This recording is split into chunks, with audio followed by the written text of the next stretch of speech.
దేవునికి సమస్త మహిమ కలుగునుగాక. ఈ 36వ రోజు ఉపవాస ప్రార్థన కూడికలో మనందరినీ కూడా ఉదయకాలము సమకూర్చుని దేవునికి స్తోత్రాలు చెబుదాం. హల్లెలూయా. యేసుక్రీస్తు ప్రభువారు దేవాలయము శుద్ధీకరించి ప్రార్థన మందిరములో ఉండవలసిన ప్రార్థన కాకుండా జరుగుతున్న క్రయ విక్రయాలు, అమ్మకాలు, వ్యాపారము ఇవన్నీ కూడా శుద్ధి చేసి వాటిని త్రోలు వేసి అలాంటి పని చేస్తున్న వారిని మందలించి ఆ తర్వాత ఆయన బేతనియా నుండి యెరూషలేముకి వెళుతున్నారు. చెప్పండి, ఎక్కడి నుంచి వెళ్తున్నారంటే ఆయన బేతనియా అనే గ్రామం నుంచి యెరూషలేముకి ఆయన తిరిగి వెళ్ళిపోతున్న సమయంలో ఆ ఎదురుగా ఒక చెట్టు కనిపించింది ఆయనకి. ఆ చెట్టు అంజూరపు చెట్టు. స్తోత్రం చెప్పండి అందరూ కూడా. ఈ అంజూరపు చెట్టు అనేది మిగతా అన్ని చెట్ల కంటే కూడా ఇది ప్రత్యేకమైనది. హల్లెలూయా. మిగతా అన్ని చెట్ల కంటే ఇది చాలా స్పెషాలిటీ ఉంటుంది. ఉదాహరణకి ఒక మామిడి చెట్టు ఫలించాలి అంటే ముందు ఆకులు వస్తాయి, కాయలు వస్తాయా? ముందు ఆకులు వచ్చిన తర్వాత కాయలు కాస్తాయి. కానీ అంజూరపు చెట్టు అలా కాదు, ముందు కాయలు కాసాక ఆకులు వస్తాయి. ఇది చాలా ప్రత్యేకం. ఇది సాధారణంగా మన ప్రాంతంలో పెరిగే చెట్టు కాదు. ఇది మిడిల్ ఈస్ట్లో, ఉదాహరణకి టర్కీ ప్రాంతం, అలాంటి ప్రాంతాల్లో అది పెరిగే చెట్టు. హల్లెలూయా. అక్కడ వారు ఈ విషయాన్ని పరిశోధించారు. అసలు అది పండ్ల కాలము కానప్పుడు యేసు ప్రభువారు ఎందుకు అక్కడికి వెళ్ళడము, దానికి పండ్లు కాసే కాలము కానప్పటికీ ఎందుకని శపించారు. ఆ చెట్టుకు అక్కడ ఉన్న ప్రజలకు దేవుడు ఏదో నేర్పించబోతున్నారు. హల్లెలూయా. ఈ ఉదయం మనకు కూడా దేవుడు అంజూరపు చెట్టులో నుంచి మనకు దేవుడు కొన్ని విషయాలు తెలియపరచబోతున్నారు. హల్లెలూయా. చూడండి, ఇప్పుడు మనం చదువుకున్న మార్కు సువార్త 11వ అధ్యాయంలో అది పండ్ల కాలము కాదు అన్నారు. మార్కు సువార్త 11వ అధ్యాయము 12 చదవండి. మరునాడు వారు బేతనియా నుండి వెళ్ళుచుండగా ఆయన ఆకలిగొని ఆకులు గల ఒక అంజూరపు చెట్టును దూరం నుండి చూచి దాని మీద ఏమైనా దొరుకునేమో అని వచ్చెను. దాని యొద్దకు వచ్చి చూడగా ఆకులు తప్ప మరి ఏమీ కనబడలేదు. ఎలాగనగా అది అంజూరపు చెట్టు పండ్ల కాలము కాదు. అందుకైనా ఇక మీదట నీవు ఎన్నటికి నీ పండ్లు ఎవరు తినకుందురు గాకని దేవుడు శపించారు. ఇక్కడ మనకు అర్థమైన మాట, మార్కు గారు తన సువార్త పరిశుద్ధ ప్రేరేపణతో రాస్తూ అన్నారు అది అంజూరపు చెట్ల పండ్ల కాలము కాదని.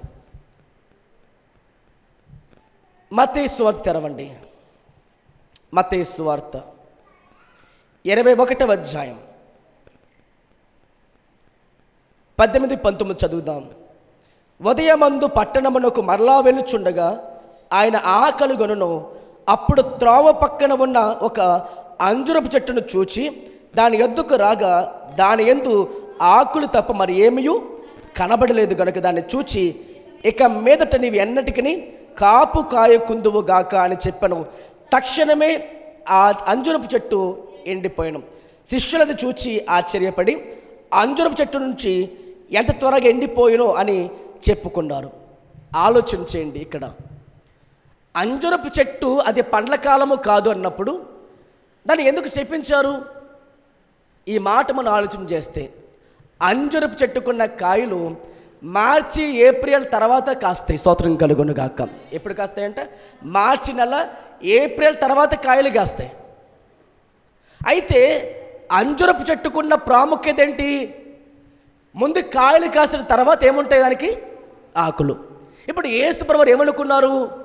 దానికి కాయలు ఉంటాయి కాబట్టి ఆకులు వచ్చినాయి అనుకుని లోపలికి వెళ్ళి చూస్తారు. ఇప్పుడు మీరు ఆలోచించాలి, ఆయన దేవుని కుమారుడు అయినప్పుడు ఆయనకి ఆ మాత్రం తెలియదా? ఆయన ఎవరు? దేవుని కుమారుడు అయినప్పుడు ఆయనకి ఆ మాత్రం తెలియకుండా వెళ్ళిపోతారా? ఇక్కడే మనం చాలాసార్లు లోకస్తులైన క్రైస్తవులు కొంతమంది వాక్యం ఎరగని వారైనా కొంత అక్కడ ఆగిపోతారు, స్టక్ అయిపోతారు తెలియకపోవడం వల్ల. ఎందుకు అంటే ఆలోచన చేయండి. ఒకసారి పేతురు గారు కైసరు పన్ను కట్టడానికే వచ్చిన వారితో యేసు ప్రభువారు అన్నారు, పేతురు, కైసరివి కైసరికి ఇవ్వాలి కదా, నువ్వు ఒక పని చేయి, నువ్వు వల వేసినప్పుడు ఒక చేపను పట్టుకో, మొదట ఏ చేప అయితే వస్తుందో ఆ చేప నోట్లో ఏముంటుంది, షెకెలు ఉంటుంది అన్నారు. అంటే ఏమైనా గుర్తుపెట్టుకోండి, దేవునికి అసాధ్యమైనది అంటే ఏది లేదు. అక్కడ యేసు ప్రభువారు పేతురుని పంపించి ఆయన వల వేయగానే మొదటి చేప నోట్లో ఏముంది, షెకెలు. చేప పడుతుందని ఆయనకి తెలుసు, దాంట్లో ఒక కాయిన్ దొరుకుతుంది కూడా అని తెలుసు. ఆ కాయిన్ ఎప్పుడైతే వారు కట్టి అక్కడ వచ్చిన అధికారులకు ఆ రుణాన్ని ఇచ్చేశారు ఆయన. హల్లెలూయా. నేను ఎందుకు ఈ మాట చెప్తున్నానంటే, యేసు ప్రభువారికి ఎప్పుడు ఏమి జరుగుతుందో అంతా కూడా ఆయనకి తెలుసు. ఇంతకీ అంజూరు చెట్టు గురించి ఎందుకు దేవుడు చెప్తున్నారంటే ఈ మాట, ఇప్పుడు ఒకసారి ప్రకటన గ్రంథం తెరవండి. ప్రకటన గ్రంథం. అసలు అంజూరు చెట్టు అనేది ఎప్పటికీ కాయలు కాయదా చూడండి. ప్రకటన గ్రంథం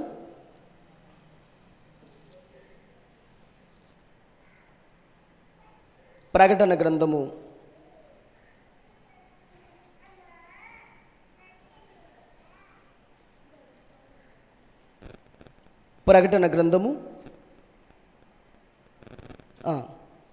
6వ అధ్యాయము, ప్రకటన గ్రంథం 6వ అధ్యాయము 13 చదువుదాం. 13. పెద్ద గాలి చేత ఊగులాడు అంజూరపు చెట్ల నుండి అకాలపు కాయలు రాలినట్లు ఆకాశ నక్షత్రములు భూమి మీద రాలెను. ఇది ఏ కాలంలో కాస్తుంది కాయలు అంటే, అది సకాలంలో కూడా కాయలు కాస్తుంది, అకాలము కూడా కాయలు కాస్తుంది. అంటే అది సీజన్ అయినా సీజన్ కాకపోయినా ఏం కాస్తుంది, అవి కాయలు కాస్తాయి. అసలు యేసు ప్రభువారు ఎందుకు అక్కడికి వెళ్ళారంటే, అది కాలము కాని కాలము కాకపోయినా ఏం కాస్తుంది, కాయలు కాస్తుంది. కానీ ఎందుకు కాయలేదు, ఏంటి దానికి సాదృశ్యం ప్రభువా అంటే, ఆనాటి యూదులైన ప్రజలు ఎలా ఉండారంటే, పైకి భక్తి ఉంది, అదే ఆకులుగా ఉంది, కానీ లోపలేమో లేదు. శక్తిని ఆశ్రయించిన వారే ఉన్నారు. దేవుడు వారికి చెప్తున్నమాట, మీరు మారు మనసు పొందాలి అంటే ఏంటి, ఫలము ఫలించాలంటే మారు మనసు కలిగి మీరు జీవించాలి అనే దానికి దేవుడు వారికి సాదృశ్య రూపంగా, ఇదిగో ప్రజలారా మీరందరూ కూడా ఎలా ఉన్నారు, ఈ చెట్టు వల్ల ఉన్నారు. అంటే పైకి ఆకులే ఉన్నాయి కానీ లోపలేమో లేదు, కాయలు లేవు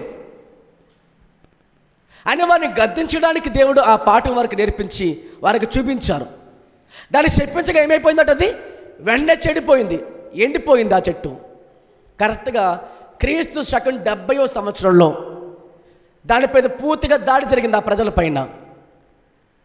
వారు నిజంగానే పాడైపోయారు, ఎండిపోయారు ఆ దేశం అంతా. ఎందుకని, దేవుడు చెప్పినా కూడా మాట వినకున్న కారణంగా క్రీస్తు శకం 70వ సంవత్సరంలో వారు ఆ యుద్ధములో చాలామంది మరణించారు. దానికి సాదృశ్యంగా అంజూరు చెట్టు గురించి దేవుడు చెప్తూ వచ్చారు. ఇప్పుడు ఆలకించండి. ఫలములు ఫలించాలి. చెప్పండి అందరి ఈ మాట ఒకసారి. ఈ ఉదయం వాక్య సందేశం అది, ఫలము ఫలించాలి. ఫలం అంటే ఏమిటి, మారు మనస్సు అంటేనే మనం ఫలించాల్సిన ఫలము. అందుకు చదవండి, మత్తయి సువార్త 3వ అధ్యాయం. మత్తయి సువార్త 3వ అధ్యాయము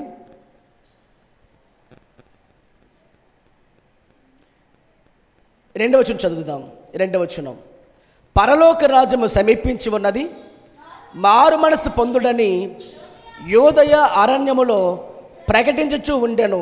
అదే అధ్యాయము. ఇప్పుడు 8 చదువుదాం. 8, మారు మనస్సుకు తగిన ఫలమును ఫలించుడి.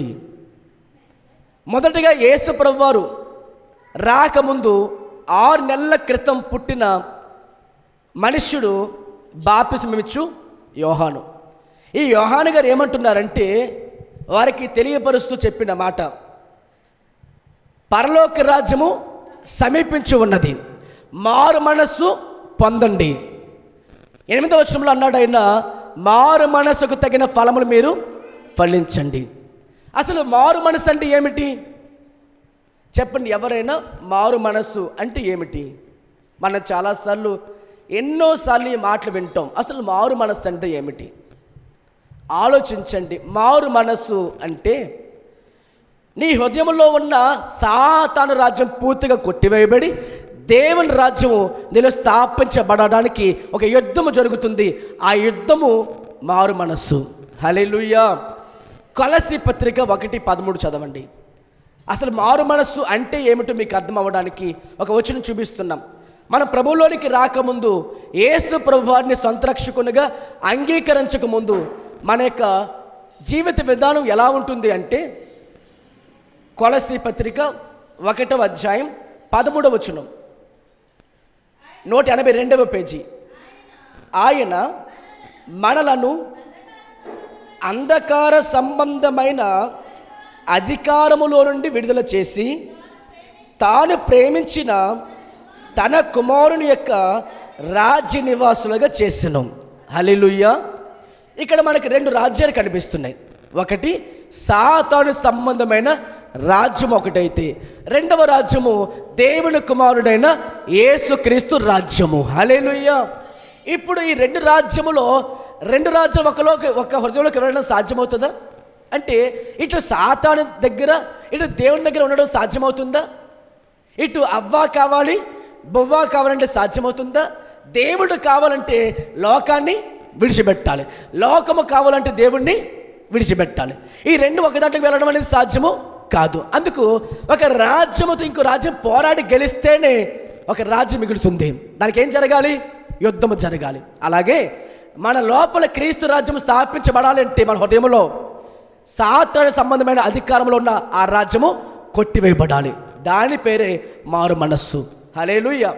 మారు మనస్సు అంటే ఒక పాట కాదు, మారు మనస్సు అంటే భక్తి ఆరాధన కాదు, మారు మనస్సు అంటే ప్రార్థన కాదు, మారు మనస్సు అంటే కానుకలు ఇవ్వడం కాదు.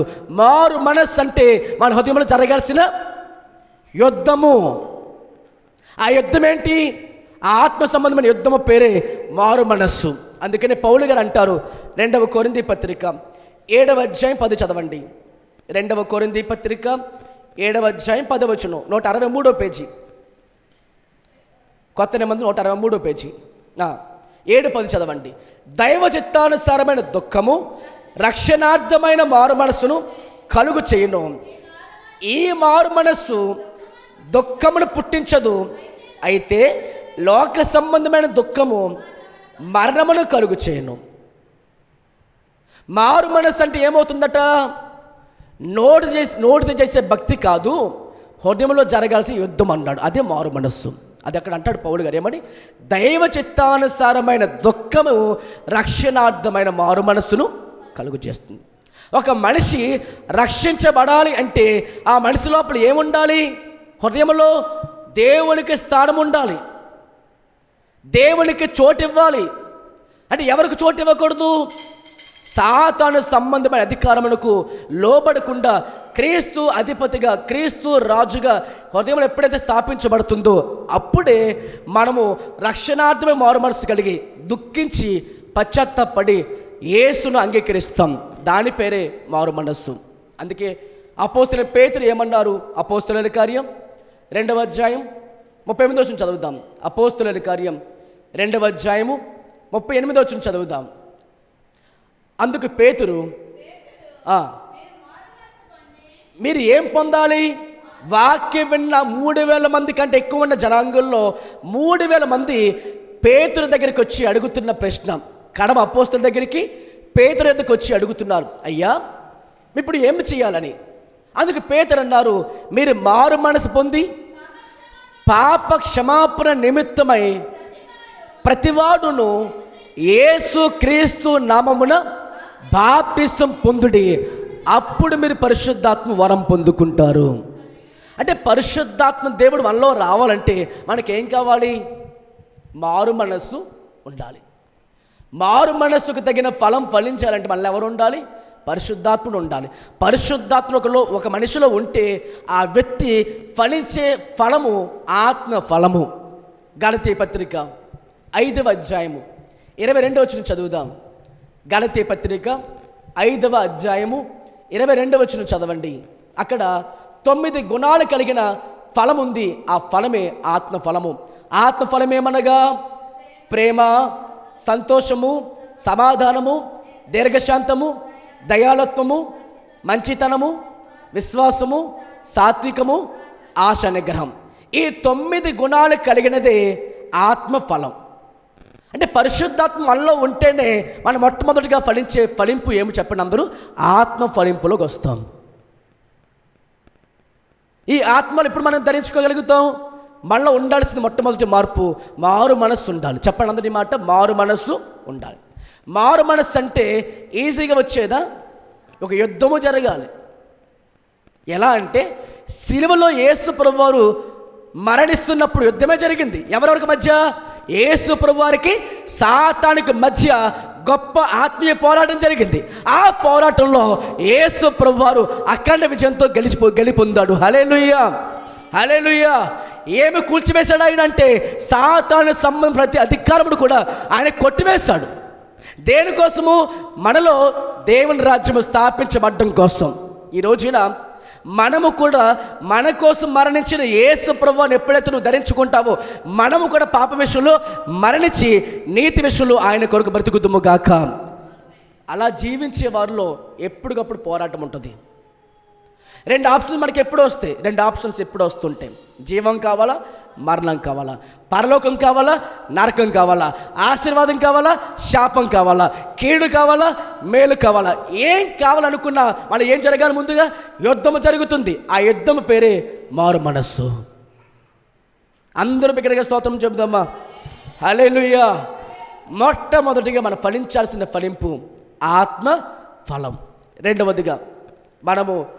రెండవదిగా ఫలించాల్సిన ఫలింపు చూడండి. ఎఫెసీ పత్రిక 5వ అధ్యాయం. ఎఫెసీ పత్రిక 175వ పేజీ.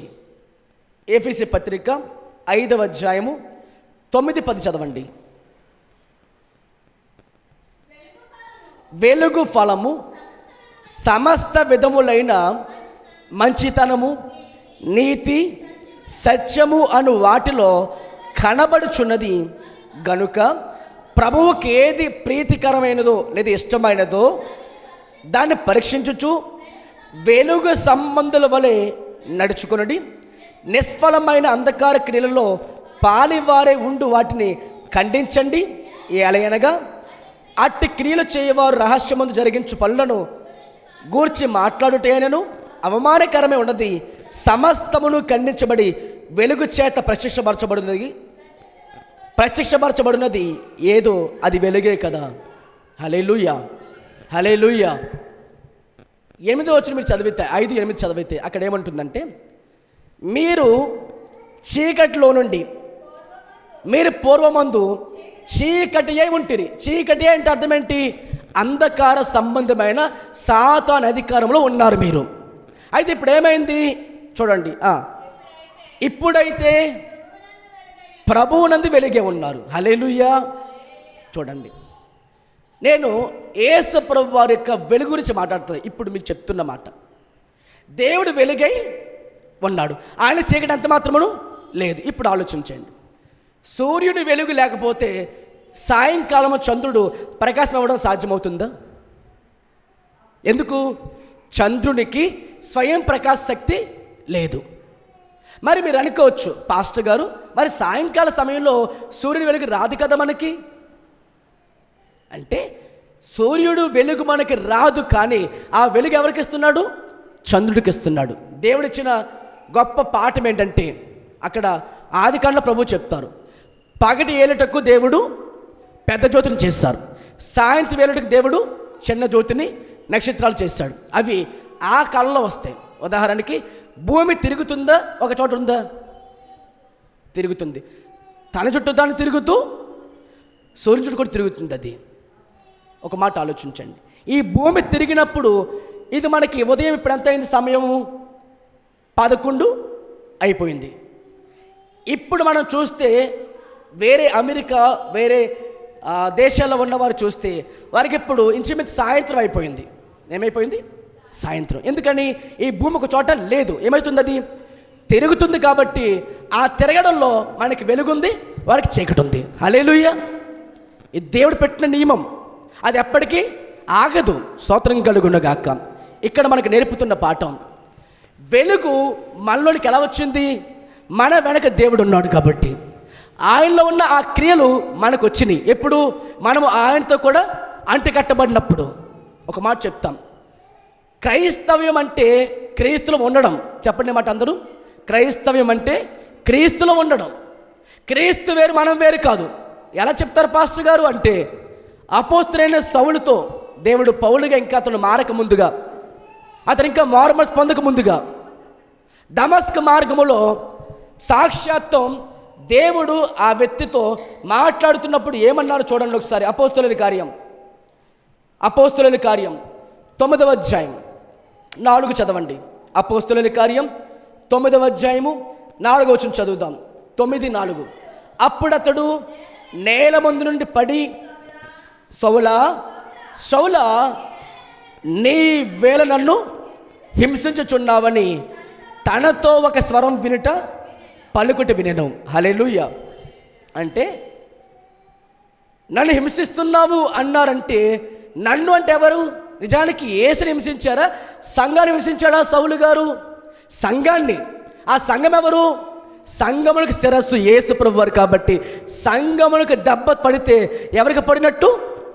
అంటే ఇప్పుడు అర్థం చేసుకోండి, నేను వేరు కాదు, సంఘం వేరు కాదు. సంఘము నాలో ఉన్న బిడ్డలు కాబట్టి నేను సంఘము ఒకటి. హల్లెలూయా. అందుకన్నారు, నా యందు మీరును మీ యందు నా మాటలను నిలిచి ఉన్న ఎడలు మీకు ఏదృష్టం అడగమన్నారు. నేను నిజమైన ద్రాక్షవల్లిని, నా తండ్రి వ్యవసాయకుడు. నాలో ఫలించే ప్రతి తీగను మరికగా ఫలిస్తుంది. నాలో ఉండకపోతే అదేమైపోతుంది? తీసి పారవేయబడుతుంది, ఆ దగ్గరలో కాల్చివేయబడుతుంది.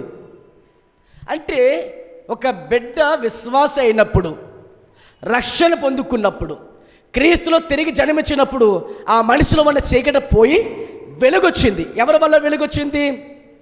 మునుపు మీరు చీకటే ఉంటిరి, ఇప్పుడు క్రీస్తునందు మీరు వెలుగే ఉన్నారు. ఆ వెలుగు ఫలం ఏమనగా, ఆయనలో ఉన్న వెలుగులో ఉన్న ఫలం ఏంటంటే, ఇప్పుడు మనం చదివింది అదే. వెలుగు ఫలం ఏమనగా, ఎఫెసీ పత్రిక 5:9లో వెలుగు ఫలం ఏమనగా, సమస్త విధములైన మంచితనము. చెప్పండి మాట అందరూ కూడా. మంచితనము, నీతి, సత్యము. మంచితనము, నీతి, సత్యము. చీకట్లో ఉన్న వారిలో మంచితనము లేదు, నీతికి బదులు అవినీతి ఉంది. అలాగనే సత్యములకు బదులు అబద్ధంలో వారు ఉన్నారు. అందుకనే యేసు ప్రభువు వారు అన్నారు, అబద్ధములకు జనకుడైన అపవాదికి మీరు దాసులే ఉన్నారు అన్నాడు యేసు ప్రభువు వారు ఆనాటి యూదులతో. కాబట్టి ఆలోచించండి, మనం ఫలించాల్సిన 2వ ఫలము వెలుగు ఫలము. చెప్పండి అందరి మాట, వెలుగు ఫలం మనం ఫలించాలి.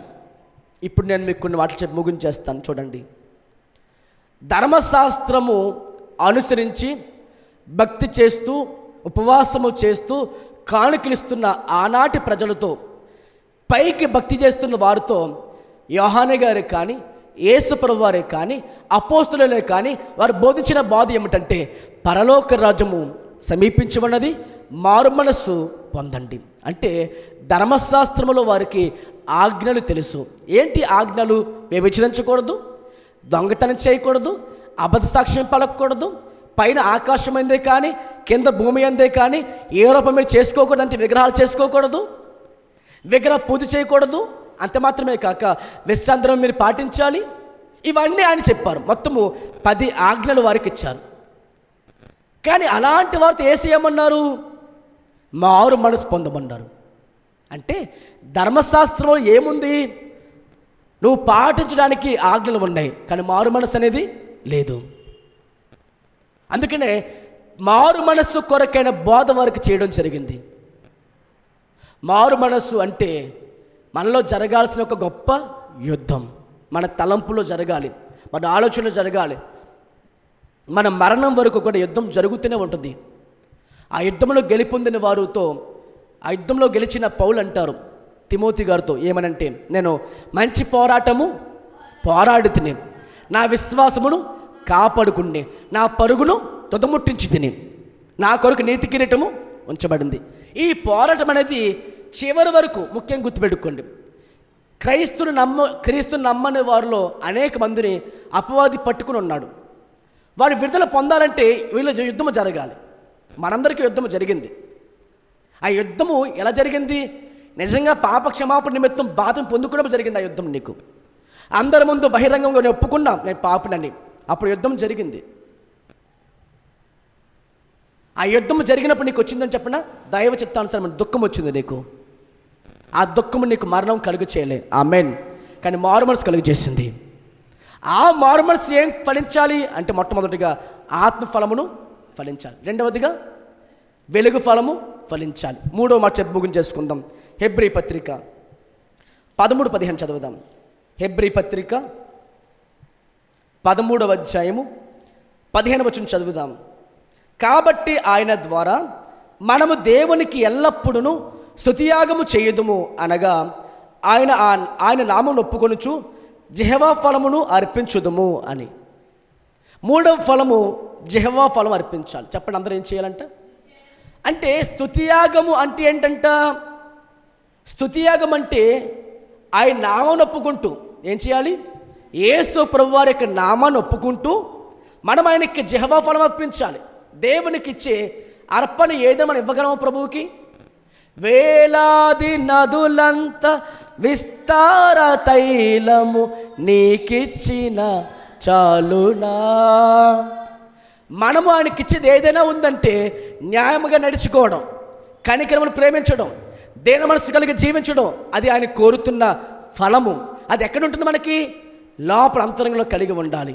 అందుకని యేసు ప్రభు వారు ఏమంటున్నారంటే పౌలు గారి ద్వారా రాయిస్తున్న మాట, స్తుతియాగము అనగా ఏమిటంట? స్తుతిని యాగము చేయాలి అంటే అది మీ నాలుక ద్వారా, పెదవుల ద్వారా ప్రభువుకి అప్పగించాలి. అది ఎక్కడి నుంచి వస్తుంది? నీ లోపల అంతరంగంలో వచ్చిన మార్పు ద్వారా ఆయనకి అర్పణ అర్పించాలి. అలా ఉండాలని ప్రభు ఈరోజు మనకు కోరుతూ, ఫలం ఫలించకపోతే ఆ చెట్టు శపించబడుతుంది. మనము కూడా ఏదో సంవత్సరానికి అనేక సార్లు అనేక చోట్ల మన మందిరాల్లో కలుస్తున్నాం, మందిరంలో ప్రభుని స్తుతిస్తున్నాం. మారు మనసు వచ్చింది అంటే సరిపోదు, ఏముండాలి? మారు మనసుకు తగిన ఫలము ఫలించాలి. లేదేమవుతుందా? చెట్టు ఎండిపోతుంది అని ఈరోజు మనకు నేర్పారు. కాబట్టి అలా ఎండిపోని వారుగా ఉండకుండా మనం ప్రభువుకి ఎల్లప్పుడూ కూడా ఆయన సంతోషపెట్టే ప్రీతికరమైన వెలుగు ఫలం మనం ఫలించుదాం. అటు మనకి దేవుడు దయచేయనుగాక. అందరూ ప్రార్థన చేసి మోకరించుదాం.